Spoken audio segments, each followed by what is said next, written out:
So it's been a little while since I last put a video out on this channel. Life has just kind of gotten in the way, as it often does. I've just recently finished recording an album with the band here in the studio, and I'm now in the mixing stages with that, so that's been keeping me very busy, working a lot in live sound. That's very much my main bread and butter. I've been working in live sound for like 14 years now, so I've got a lot of experience in that area. This is something that I wanted to talk about today in this video. I've done videos on this subject in the past, in the earlier days of my channel, but I don't think they were that good. So I wanted to talk about this subject again. Basically, if you're starting out, how you get work in live sound and live events. I'm going to approach this video sort of in a more free-form, conversational manner, so hopefully with less editing. So bear with me if I do waffle a little bit, but yeah, hopefully there'll be some useful information in this video. So yeah, how do you get out there when you're first getting started? How do you find work in live sound? Obviously, you have to think about what kind of job role you want. Do you want to be a front of house engineer, a monitor engineer, stage manager, guitar tech, drum tech, whatever it might be, tour manager? I will say, when you're starting out at a local level, which really realistically, that's going to be where you're going to be starting. You're not going to start out straight off the bat going out on tours, or at least it's very unlikely. Front of house sound is, or at least if you're talking about working as a sound technician, front of house sound is where you're going to be starting. So if you do want to eventually move on to be specifically a monitor engineer, you're going to start out doing front of house sound, because in smaller local venues, monitors, they're just run from the front of house console. And you're going to be much more of like a one-person show, handling everything, including stage managing, or drum teching in a sense. Because, if you've got an in-house drum kit that you've got to set up, you're going to need to learn how to set up a drum kit if you don't know already, and, maybe learn a bit about tuning drums, how to make them sound good. Yeah, there's that to think about. What kind of job role you eventually want to end up in, how you might see your career path working out. Front of house sound, if you're looking at being a sound technician, that's going to be where you're going to be starting, really. It's worth thinking about whether you want to long-term be doing venue work or whether you want to be doing touring, more like event production, that kind of stuff. Because all of these roles, they're not necessarily for everybody. I know for myself, I have friends and colleagues who are constantly on the road and all they really do is tour. I've known some people who do work on cruise ships and they spend most of their time on a cruise ship, half their year on a cruise ship and half their year at home. I don't think I could really do that. I love that kind of work in small bouts. So I'll quite happily do touring work and have done and continue to do so. But I also like doing venue work. Again, I wouldn't want to be doing venue work all the time. I did 8 years working as an in-house tech for a venue operator, DHP family they're called, and they have several music venues in Nottingham in the UK where I'm from, but they also have other venues in the UK. And I worked for them as an in-house tech for about 8 years. A good portion of that was just as a general tech on hourly pay, and then I went on to salary working as a head technician for several of their venues.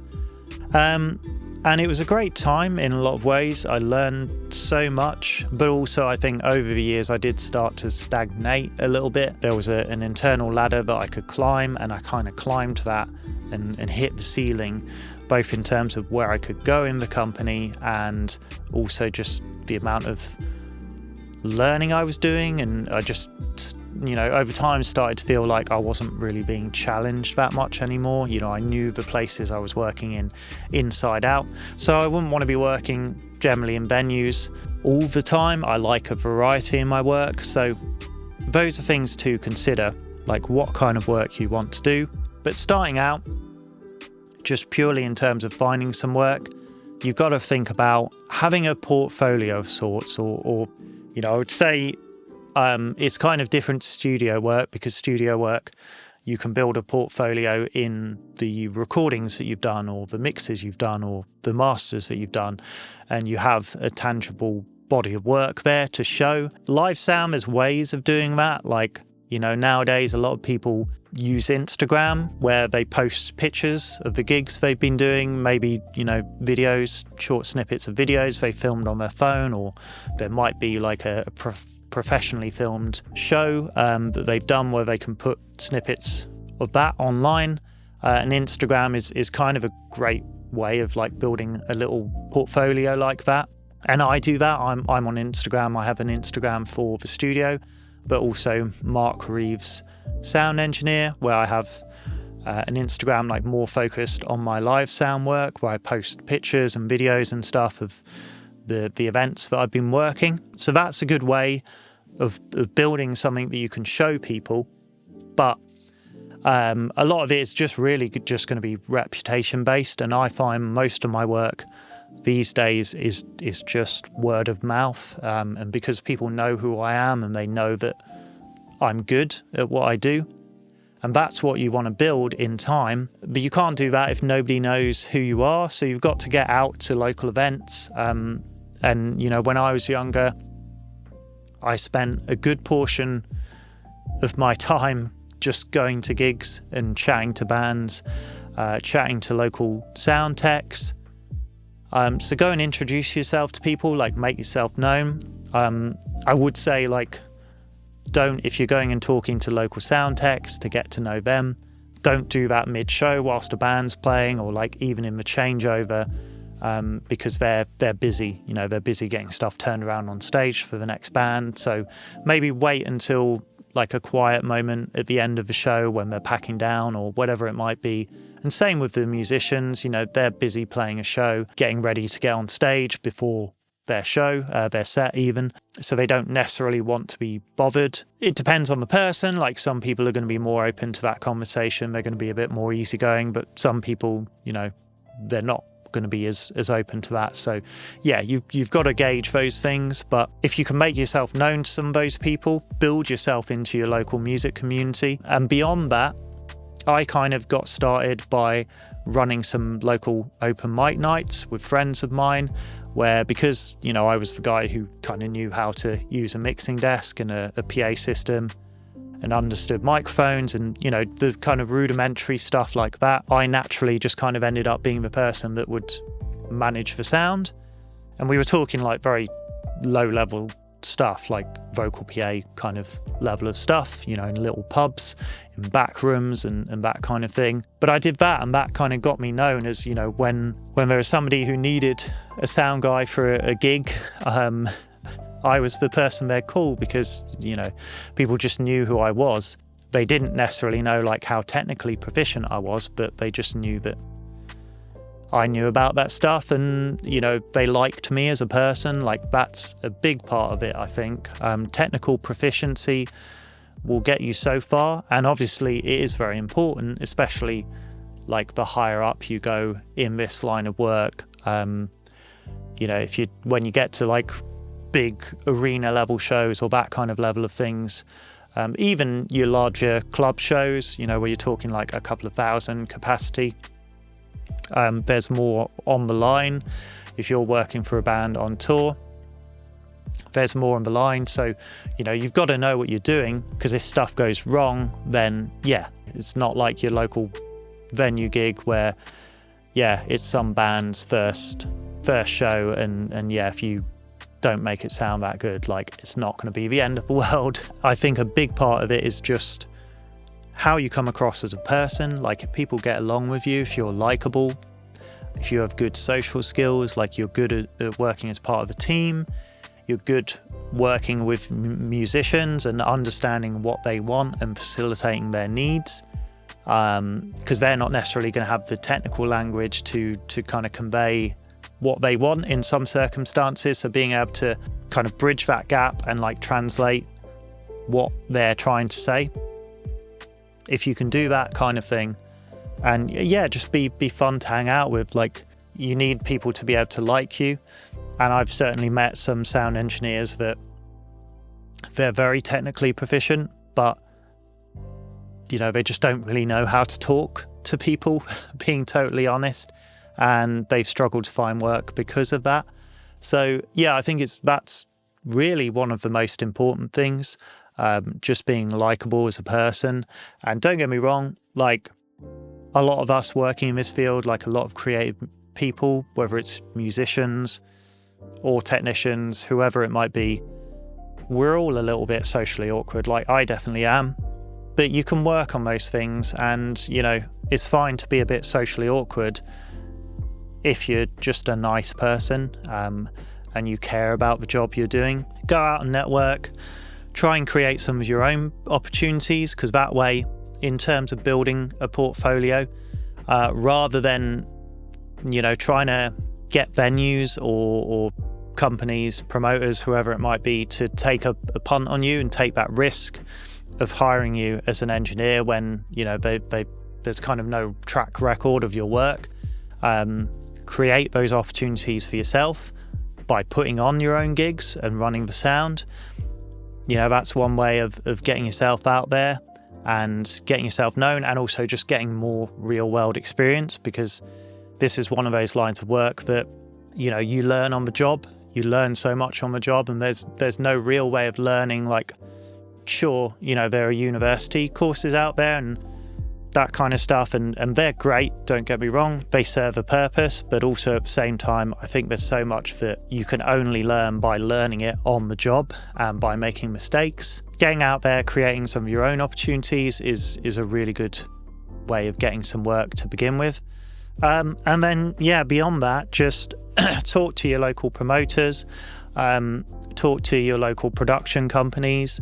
So if you don't know what a production company is, they are a company that normally they'll supply PA systems, staging, essentially all the tech you would need to run an event, whether that's an indoor event or an outdoor event, everything you would need, and that usually includes supplying technicians as well.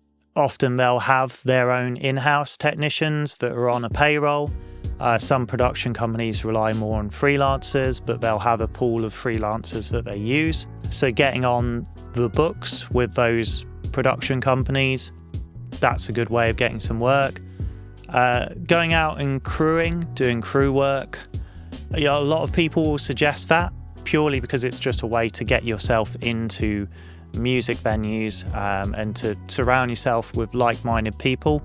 I will say that I've never really done that.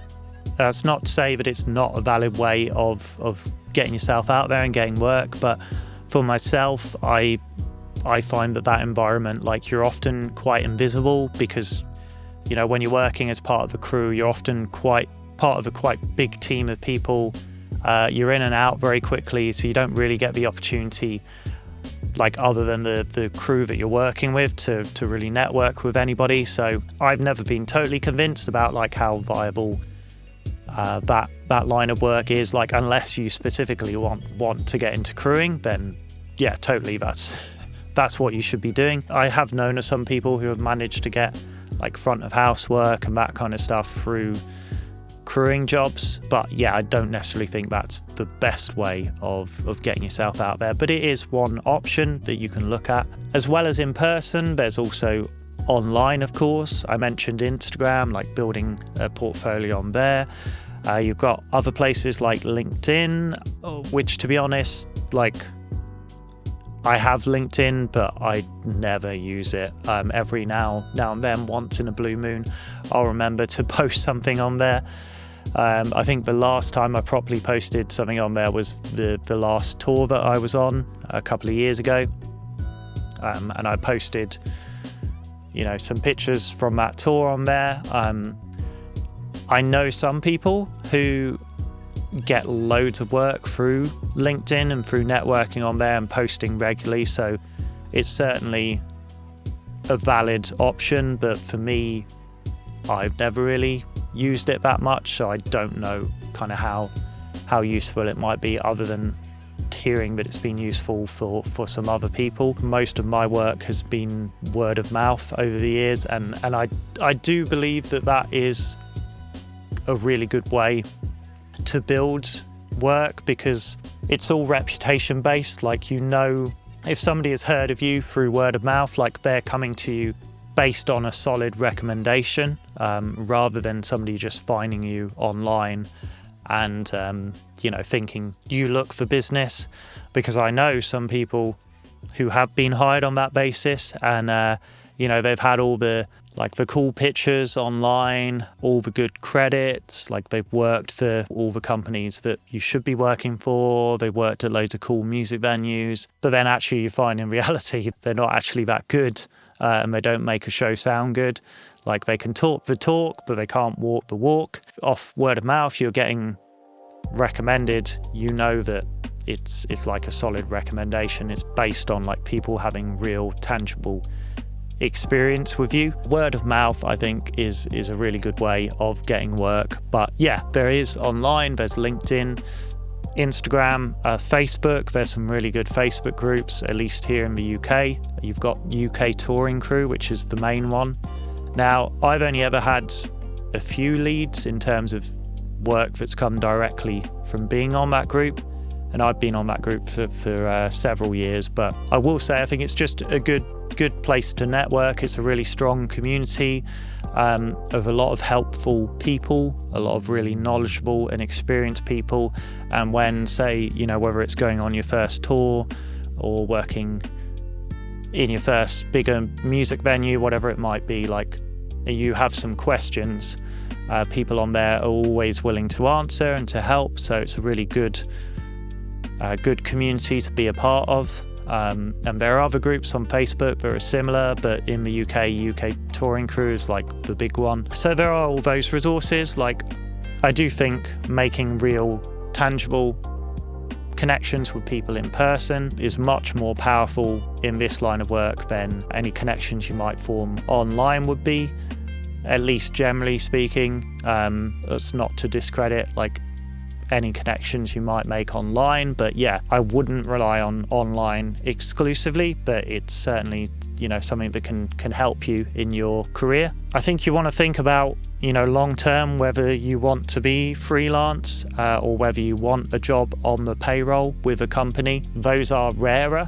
in this industry. Like, a lot of work is going to come from being freelance, because even production companies, a lot of the technicians they employ on a freelance basis. They don't necessarily have a core team of in-house staff. Like, they might have a few on the payroll. Those positions are typically rare compared to the amount of freelance work that's out there.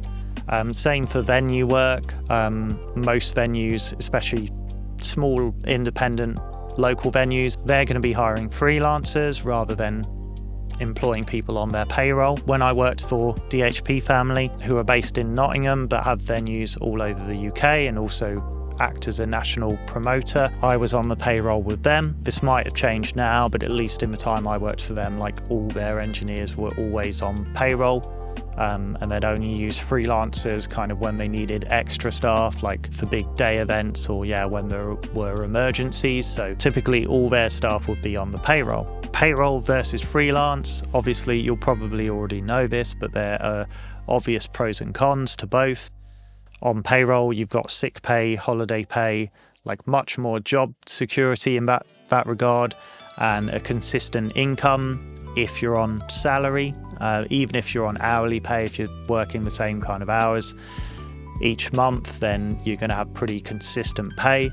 Whereas freelance, you know, if you have a dry period, you're just out of work, and so you're always having to think ahead and sort of prep for that, always putting some savings away to sort of prepare for those dry periods, because you never really know when they're going to come. Things are often similar each year, and you have certain periods, you know, you've got festival season and then you've got quieter periods of the year. So periods of the year where work's going to be really busy, and then periods of the year where work isn't going to be so busy. You can kind of predict those, but they're not always the same.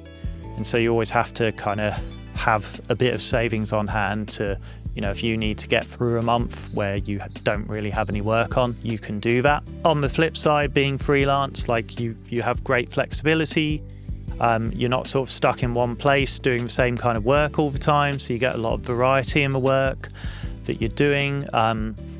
You're kind of constantly challenged in that sense. You'll probably get to travel around a lot more. Your earnings may not be consistent, but you have the potential, or like infinite potential, to earn a lot more within a month, rather than being stuck on a salary, for example. If there's a really busy month for me where I choose to take on lots of extra work, obviously there's only so much time in a month, but if I wanted to, I could work 7 days a week if I want to earn some extra cash. And typically freelance pay rates as well are a lot higher than payroll positions. Part of that is taking into account that you're going to be paying your own taxes, and that you don't get sick pay and holiday pay and all the benefits of a payrolled employee. Having said that, like typically freelance rates are still higher, even factoring those things in. They're still higher than payrolled pay. Yeah, pros and cons to both, but it's definitely worth considering those things, like whether long term you want to be freelance, or if ideally you just want kind of a comfortable payroll position. Whether long term, you want to be doing more venue work, or whether you want to be touring. Touring is another subject that I'll probably talk about like more in depth in another video at some point. But yeah, hopefully this was useful. I might have waffled a bit, which if I did, I apologize, but hopefully you got some useful information from this video. If you have any questions, then put those down in the comments below. Give the video a like if you enjoyed it, that really helps me out. So yeah, please give the video a like and subscribe to the channel if you're new as well. Again, that helps me. Thank you for watching, and I'll see you again in the next one.